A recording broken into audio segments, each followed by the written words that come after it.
Yeah. Like, Peach just does not have that move to where, you know what, I'm just going to throw this out, and when you're And at just see 80, what you're happens. just going to die. Like, it does not happen. Yeah, I saw that live and in person at Rising Ground. It was Mutace was game 3 with Raven King. Mutace is at like maybe like 40, and then we saw Joker's arson counter like hit Mutace's umbrella at the ledge, sent him way off, and he's got back there and he died at like 50 something. It was like dang. It was like game 3 last time. He was way up. I love that you had a Mutace example. Yeah, I'm glad you said that. Shout out to Mutace is here. Mutace is. I love Mutace. All right, so but on the other hand, we are looking at Steve Pokemon Trainer. I think Pokemon Trainer is a very good character in pretty much any format. Doubles, squads, singles, it doesn't matter. There's just so much versatility you get innately, but also all three of them are so good. Like, even Charizard included. Like, Charizard has its weaknesses, but if you can only exploit that character's advantage state for like maybe 30, 40 seconds to get out of there, you're looking good. I know we have Beast is here, and obviously he's the best Charizard. And, you know, we've seen some phenomenal Charizard play too. But right now, Ivysaur is working really, really well for Toe. Oh my God! Needed to parry that. I think he was so shook when he parried that. He was like, oh man, I did it. Let me get out of here. Let me chill. You know. Okay. You know, you see a light flash before your eyes. He had that moment going on right there. So this is one of those. I think I actually had like this exact matchup earlier, but it doubled. As we've seen from the Steve, that Pokemon Trainer is supposed to be an answer for Steve. That's true. DD says that a lot on Twitter. I've also talked about how, so very early on, game first came out, I'm looking at Pokemon Trainer. That's what I'll call him. It's absolutely. Trainer. And I'm just like, there's no way this character is not a top 5 character. But when you are playing Pokemon Trainer, you are already committing to learning 3 characters. True. And that is very hard. So when you're playing Pokemon Trainer, you know how some people will build dual lane, you lose a game. Gosh dang, Squirtle is scoring them across the stage. I feel you. Squirtle is so freaking good, man. Squirtle is just objectively good in so many different things. Like, you think, oh, this character might have like stuffy hitbox. Like, it doesn't matter. Everything's like frame 2.5. Like, they're gonna lose these trades. Frame data's quick. Character even has a kill throw. It's just like, okay, bro. Like, great at edge guarding. Great for 2 frames. Great for forcing you to, like, the same way that Mithra dash attack is like, did you tech or not, and you have to react really quickly. Squirtle does that the same with like down tilt and stuff like that. But right now, Duck is having a really, really tough time trying to take his first stop. And as we were saying with Pokemon Trainer being good, this is a good format for Charizard, you know? He comes in, he gets to live a little bit longer, he has a high chance of killing you early while you're struggling to find a way to take him out, and it worked out well for Toad. Unfortunately, Duck had that SD, but yeah, now we got some Florida Diddy Kong action coming in. Diddy Kong down tilt, almost air dodging into an up smash there. But as I was talking about, like with Pokemon Trainer, so you know when somebody dual main, you know, you lose a game and you gotta try to figure out what character you want to play. You actually have that mid game when you're playing Pokemon Trainer. It's just like, all right, do I switch off? You know, do I want Squirtle to die at 80%? Right. Or is it time for Ivysaur? Right, here's that Peach we were talking about. Looking clean already. See some nice combos come out of here. Ooh, hey, that thing at him? Oh, once again, just, oh my, just incredible Peach play. Just honestly, Diddy has pretty decent distance, and he can outspace him pretty well. But Toad was just moving a little bit faster, I think. He wasn't necessarily like looking to react for Diddy's forward air that could be a huge problem for Peach. Historically, that's been a tough matchup. But because Toad was just landing with those big hitboxes, I think Duck wasn't ready for that. I think Duck was expecting a little bit slower of a game plan, but Toad is just like, I'm putting this here, and if you're here, that's on you.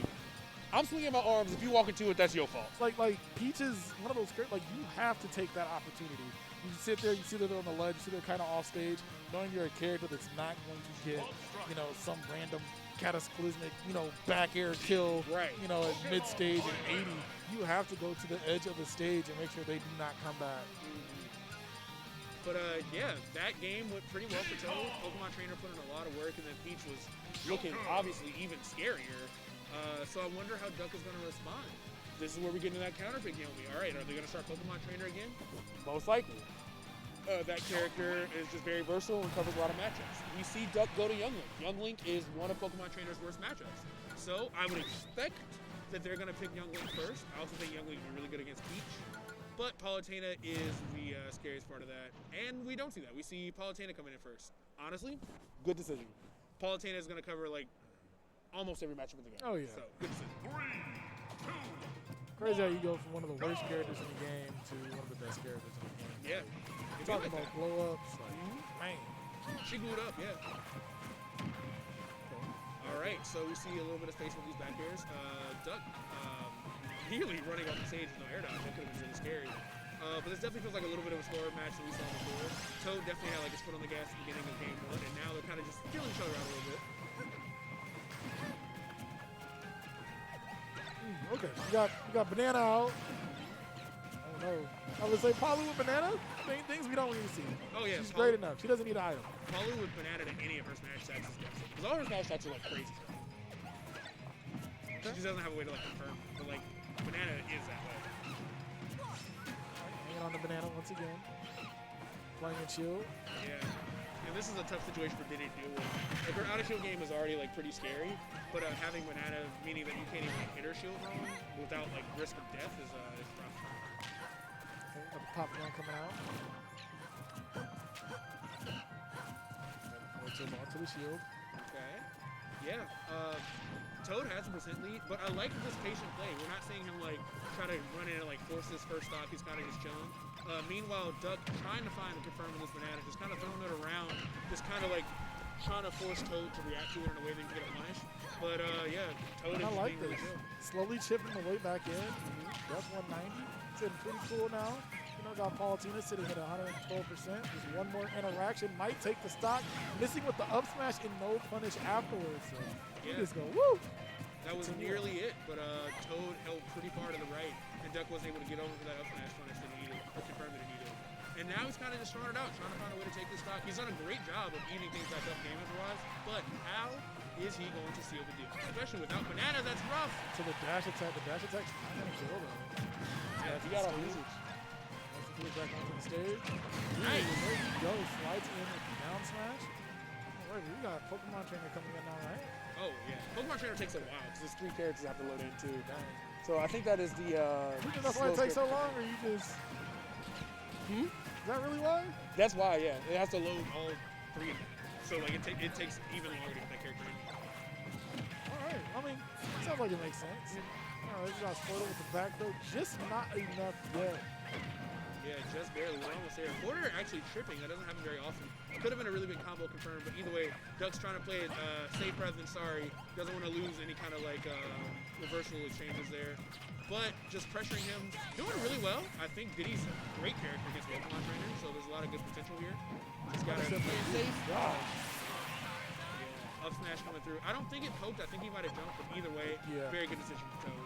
Definitely sitting there was like, all right, let me try to jump out of shield real quick and get out of here. But Charizard was there with the up air.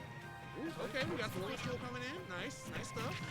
Accident run out, we take those. All right, this is what Duck wanted because Youngling, again, is just really, really hard for Pokemon Trainer to deal with. All 3 of them struggle with the same matchup. It's very rare that happens.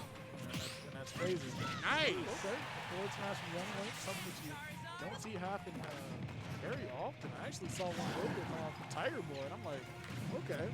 Like, 2 Youngling forward smashes, we won't see one for another 2 months. It's like a call-out thing, I think. You can kind of confirm it sometimes, but it's mostly a call-out. There are a lot of times I see them just like, bro, they want a smash attack, but it's so. But when you have so many, you know, killing aerials or safe aerials, like I feel the fact of why you would hardly ever throw out a smash attack. Yeah, I mean, you can with fair 1 and a bear 1, you can confirm into like up smash and stuff. So like he can force it to happen, but it neutral shouldn't. Yeah, he was kind of screwed on that. No jump. He's got the bomb, but I think the bomb dropped from RNG of getting hit with the turnip. Really unfortunate situation for Duck. Not only did he lose his jump when he got sent out, he had a plan B in the bomb, but that betrayed him as well. So here we are in our final stock. Definitely looking closer than the first game, though. He hadn't gotten Toad to his 3rd character. Oh, yeah. Definitely. All right, we got the Peach versus the Joker, and I feel like Joker is a great character to have to combat against Peach, as we've seen here. Right. Oh, nothing afterwards. All right. Solid Peach combos here. We do have Arsenal decks now. Toad has to face around those huge, powerful Arsenal aerials, and that is a tough battle for Peach. She has to really, really micromanage her spacing in a way that she normally wouldn't, just to, you know, not die at 7. That's good. Makes it back. Forward smash gets sent across the stage. Now Arsene is gone, and Peach is sitting at 75%. You know, the chances of getting our sims back are not the highest right now. So Yeah. probably have to try to find a way to get a kill with this normal OG Joker. He's got to find a way to get, and we saw that already coming through with that falling forward air. That confirms this so much for Joker. I've seen it confirmed with the down smash, up smash, and so many other things that could seal the game for Ducks. Right now, he's going a little bit deep, looking for that deep drop zone forward air. A good attempt.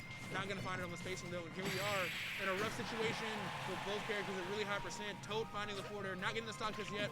What's the edge guard? Going to come through with the ledge trump back air, and that is going to give Toad a clean 2-0. Come back here, that game number 2 started to get a little close, but nothing Toad can't handle. Yeah, nothing Toad couldn't handle. But yeah, I would say really good stuff to Duck there. It definitely looks like he made some good adaptations. I think the Joker was looking really good. I think the Young Link was looking really good. Like, he definitely looked like he was pretty comfortable with everybody he had selected for his team. Oh, yeah. But Toad, you said from the Chicagoland area, that's just such a tough environment for anyone that's like trying to learn the game. Chicago's just always been really, really good at Smash. So coming up over there, yeah, I can imagine a lot of experience with pretty much anything you can think of. You having fun with your mic there, sir? Yes, it doesn't stay up. It keeps falling down. They got pills for those, bro. Listen, it took everything in my power not to make that joke just now. Oh, gosh. Let's try that. Give him 1 second. All right, but we just saying. Oh, did he mute me too? Oh, dag. I don't know. Oh, okay, they can hear me. All right, yeah, we're just hanging. My man's is getting his. Oh, okay, they got the switch turned off. You know, when you hear the music stop, it's just like, oh, what's going on?